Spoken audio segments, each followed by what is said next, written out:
Hello everyone, hello students. So आज हम NCERT solution chapter 3 science 5/2 fabric ये discuss करते हैं। तो स्टूडेंट्स, इस चैप्टर में जो भी क्वेश्चन आंसर वर्कशीट एक्सरसाइज सब कंप्लीट हम करेंगे। सबसे पहले हम डिस्कस कर लेते हैं जो एनसीईआरटी में पीछे बैक में जो एक्सरसाइज दे रखी है। तो सबसे पहले देखो बेटा, फर्स्ट क्वेश्चन क्या है। Question 1, what is written here? You must be familiar with following nursery rhymes. ठीक है, बाबा ब्लैक शिप हमने छोटे में पढ़ी हुई है। हैव यू एनी वुल, तो इस क्वेश्चन में पूछ रखा है। और दूसरा है Mary had a little lamb, ये भी whose fleece was white as snow. तो मतलब बाबा ब्लैक शिप में हैव यू एनी वुल, और दूसरा जो Mary had a little lamb, इसमें फ्लीस मतलब जैसे स्नो होती है ऐसी वाइट होती है। तो ये किससे मतलब लैम्प किससे मतलब रिलेट कर रखी है यहाँ पे। तो क्वेश्चन ए क्या पूछा इन दोनों पोएम से, which part of the black sheep have wool. तो कौन सा पार्ट है स्टूडेंट जिससे हमें वुल मिलता है, शीप का कौन सा पार्ट। तो हमें मालूम है उसकी जो हेयरी स्किन है ना, उसको क्या बोलते हैं हम, फ्लीस। और हैज़ वुल, उसमें वो होती है वुल इन ब्लैक शिप में। ठीक है, तो पूछ रखा था हैव यू एनी वुल, इसका मतलब which part of the black sheep has wool. तो हेरी स्किन, फ्लीस, हेरी स्किन जो है फ्लीस, वो है वुल। अब देखो सेकंड है वाइट फ्लीस ऑफ लैम्प, इसका मतलब क्या हो गया, वाइट कलर हेरी स्किन। उसकी स्किन कलर कैसा है स्टूडेंट, लैम्प का, दैट इज हेरी स्किन है उसका, वो वाइट कलर है। तो उसको उससे रिलेट कर रखा, जैसे वाइट स्नो होती है ऐसा है। नेक्स्ट देखो स्टूडेंट, यहाँ पे नेक्स्ट मैं आपको दिखाती हूँ क्वेश्चन, दैट इज ओके। अब देखो एक मिनट। तो यहाँ पे देखो student, next is silk, second question. The silkworm is a caterpillar larva, choose the correct option. ठीक है, तो first A, second B, third both A and B, और फोर्थ नाइदर ए और बी। तो सिल्क वॉर्म क्या है, caterpillar है, larva है। तो what is the correct answer, silk worm क्या है स्टूडेंट्स, कैटरपिलर और लार्वा बोथ है। So answer is A and B, A और बी बोथ। तो सिल्क वॉर्म को ही हम कैटरपिलर और लार्वा बोल देते हैं। नेक्स्ट देखो थर्ड क्वेश्चन है, what is third question here. Third question है स्टूडेंट, यहाँ पे मेंशन कर रखा है which of the following does not yield wool, इसमें से कौन हमें वुल नहीं देता।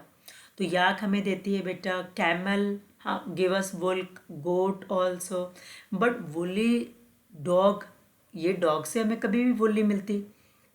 सो the answer is this one, okay, this woolly dog. Next fourth question है स्टूडेंट, यहाँ पे what is the fourth question,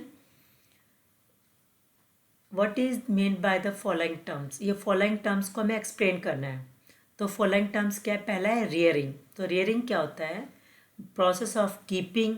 देखो रियरिंग, हम किसी चीज़ को रेयर करते हैं तो की the process of keeping, feeding, breeding and medical care of useful animal, उसको हम कहते हैं rearing of animals.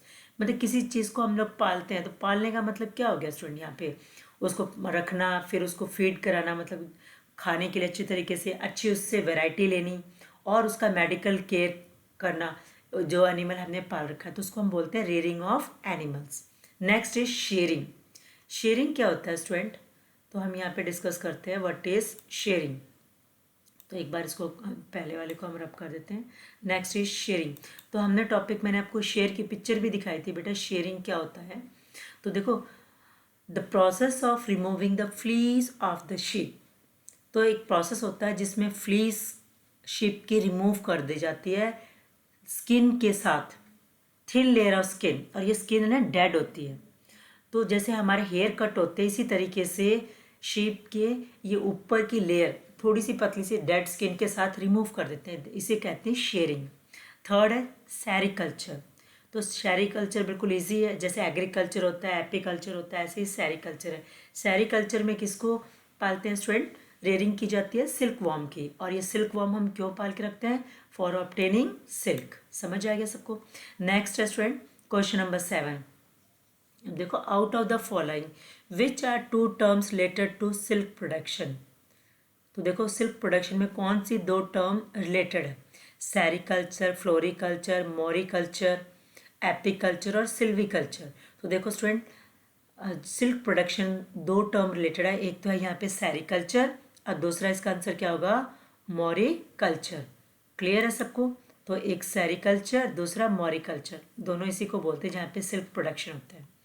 Fifth question is given below is a sequence of steps processing of wool. तो कौन कौन सा स्टेप्स है? ठीक है, तो which are the missing steps, add them. तो मिसिंग स्टेप को हम ऐड कर देंगे। तो सबसे पहले होता है शीयरिंग। शीयरिंग के बाद क्या होगा? स्कोरिंग। स्कोरिंग में क्या होता है? उसको क्लीन किया जाता है। फिर सॉर्टिंग। सॉर्टिंग के बाद क्या होगा? उसमें से बूर्स रिमूव होते हैं। और फिर लास्ट में क्या होगा? कलरिंग और रोलिंग। तो कलरिंग का मतलब क्या हो गया स्टूडेंट? डाइंग। और लास्ट में रोलिंग, स्ट्रेटनिंग।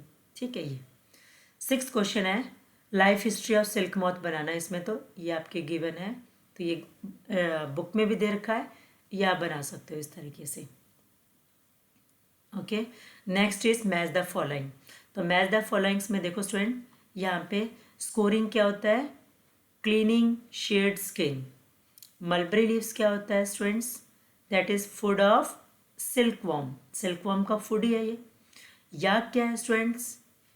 व्हाट इज याक? तो याक है बेटा वुल यील्डिंग एनिमल। वुल यील्डिंग एनिमल। और कुकून, कुकून में ये दोनों चीज़ आएंगी।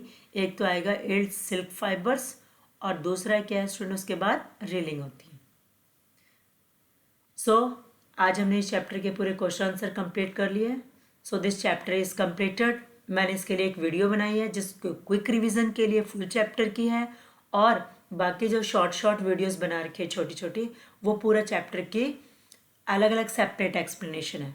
सेपरेट अलग अलग पार्ट की, कहीं पे प्रोसेसिंग है, कहीं पे सिल्क वॉर्म के बारे में है, कहीं पर हमने सिल्क फाइबर्स का एक्सप्लेनेशन कर रखा है। तो ये सारी वीडियोस आप देख सकते हो, और लास्ट में क्विक रिवीजन के लिए एक वीडियो बना दी मैंने। So thank you students for watching my videos. Thank you.